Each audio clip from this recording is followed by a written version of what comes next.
Hello, welcome back to Uptake Online. Me again, Sabit Christopher. I'm going to take you through how you can best use your calendar on a daily basis to make sure that you have all the optimum productivity with most of the Google apps. The first thing, I'm going to show you how you create an event on calendar. So the first option, how to create an event on calendar, it is just a matter of clicking on the day of that, the time, the exact time. It will always create a default of 1 hour.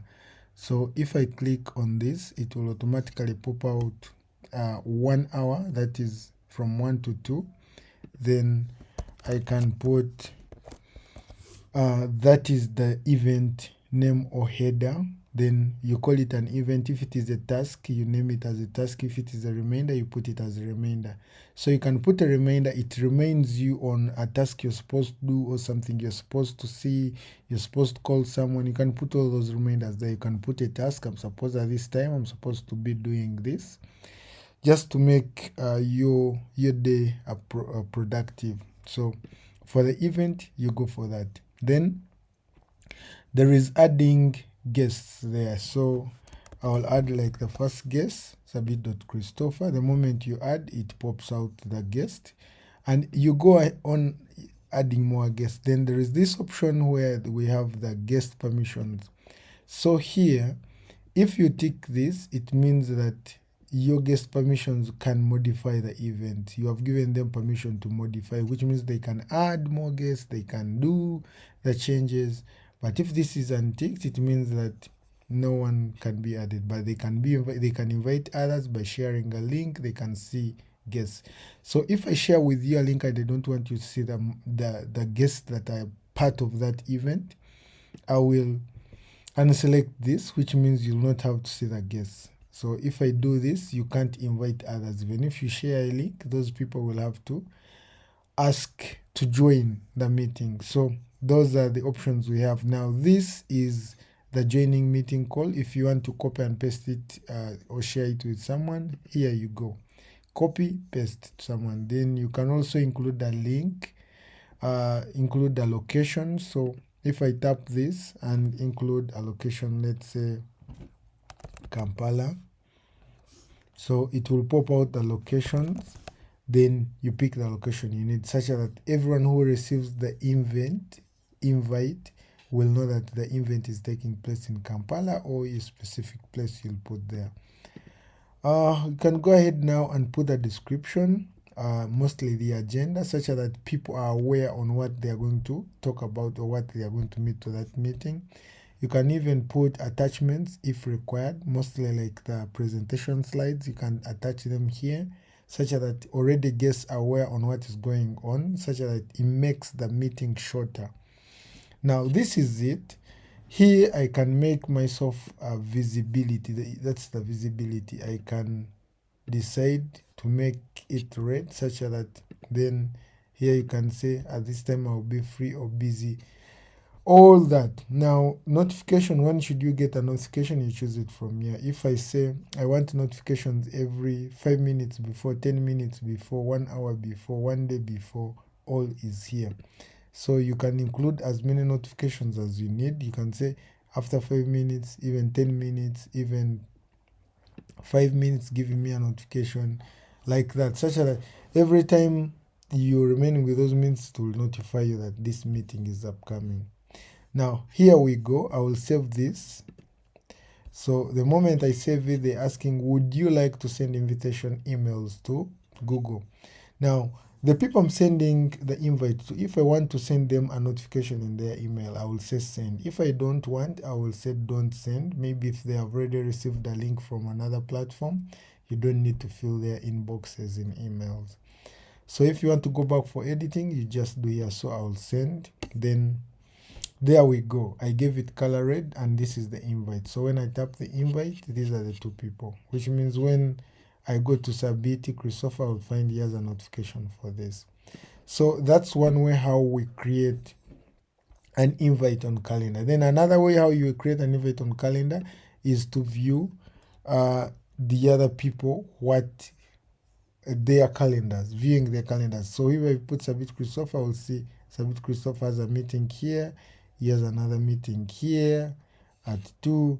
So I can know when Sabit Christopher is free, which means if I come and tap here, it will automatically pick all the people's calendars you've been viewing. So in case I put here another name, let's say David Mario, so when I click here, it will pick all the people of the calendars you have been viewing. So you can go ahead and do the same as how we did. So that is how we create events on calendar. Now the next thing we are going to is the visibility, what you want to see. Here you see that we are seeing a week, the full week from Sunday to Saturday. So if you want to change this, you can change by day. It will give you a visibility of only today. You can change this by week, you can change this by month, you can change it by year, you can change by year, and you view all the year, all the months. Then you can change by schedule, which means here you see them in a list view. And all these have shortcuts. So if you want a letter, you press here gives you what you have pressed. So if I want week, I'll press W and I'll go back to week. If I want schedule, I'll press A and I'll go back to. Those are the shortcuts we have. So I go back to week. Okay, that's the visibility. Now another thing is on settings. If you need to add another time zone, let's say now this is the time zone I'm using East Africa. I want to add a time zone for West Africa. Maybe I have people I'm working with, Nigerians. So I'll come here, settings, tap this. Now on settings here we have languages already set. I will leave it at that. Now I'm looking at time zones. Already I have East Africa. I can name this one that this is going to be mine for Uganda. Then I want to set that one for East Africa, so I'll click here. Okay, that one. Okay, display. Now here I'll first select the display secondary time zone, then it will give you the secondary time zone. I'll go to GMT plus 1, that is West African Standard. I'll go with Central, that's Algeria. West Africa Standard is here, Lagos. So if I do that Lagos, then I'll put here, this is Nigeria. Now, the moment I do, it has already auto-saved, which means now I'm viewing 2 time zones on my calendar. So if I go back, you'll see that I have 2 time zones on my calendar. So I can easily tell that I'm booking a calendar with my friend in Nigeria. At their time zone, it is 12 a.m. At mine, it is 2 a.m. So it gives you a better visibility to know when someone is on or off. That is on adding time zones. Now, on the next thing, the last one for now is how do we record sessions, attendance. Now, we are going to join a call. How do we join a call?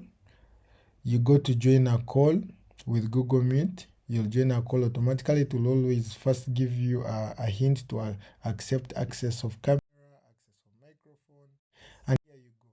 So at this point, I haven't joined the call. At this point, I haven't joined the call. I'll switch off the video. You can switch off even the mic. It is always a good discipline to switch off the two before you join the call. So when I join the call, at this moment, if there is anyone who was in this call, if there are people in this call, you can see that there are already people in the call, then you can join. Then there is another option to present directly than joining. You can also do that, but optimally, you always first join the call. So you'll join the call. Now, I've joined the call. I'm in the call. It is one participant in the call. This is for chats. This is for an added add-ons that are given for Google Meet. Then if you want to present, so you can always mute and unmute here. You can always switch on and off video. You can always put actions, captions in case you want to see what people are speaking and you may not you're not listening, or the volume is very low and you want to read what people are saying. You can always put the captions on. Then present is always this, and always do present, then entire screen. It will ask you also to allow. So if I allow, then it has started presenting because I've already allowed. So at the moment, everyone is seeing my screen. So you can go ahead and stop presenting. Then these other options, there are other options you can pick from here, which maybe I'll explain next time. Now, the last option I'm going for is to show you how do you record attendance. People are going to join the call, but you want to know how many minutes everyone spends on the call, who joined late, who joined early, who went late, who remained on the call, who left the call earlier. So you can, if you are the host, you must be the host. You see, we have 4 options. One is for information, details. Another one is showing the people or the participants on the call, charts. Then this is for activities. Then the last one is for the host control. You only have this if you are the host. So you always come and activate the host management. The moment you activate the host management here, you can go and restrict people from sharing screen. You can restrict them from sending chats. You can restrict from them turning on a microphone. If it is like a study session and you don't want anyone to turn on a microphone to use the chat for communication, you can restrict. No one will ever turn on a microphone. Then there is turn on their videos. So here you're allowing them to turn on the videos. If I remove this, which means no one can ever turn on a video. Then there is meeting moderations. Okay. Then there is a last option here, which is not appearing because I should be, because I'm alone on the call. There is a last option here which shows the attendance, to activate the attendance. So you select it, and the moment it is activated, it will start recording anyone who joins the call, the timelines, and this is the way how the report looks like at the end of the day. So here it records the attendance. Even if I joined and leave many times, it will keep accumulating my durations I stay on the call. So the joined, they count when you joined first, and the exit, they count when you exited last. All breaks that you make, maybe because of network connectivity, it keeps doing the accumulation. So that's how the report is always the first name, last name, then email address, then duration, then time in and out. So that is it, guys. Let's meet in another video for more productivity videos like this on how to use Google applications. And please consider subscribing. If this one has been helpful to you, please go ahead and hit that like button, hit the notification bell, such that you become the first person to receive such videos when we host them. Thank you. Goodbye. Meet you in the next video.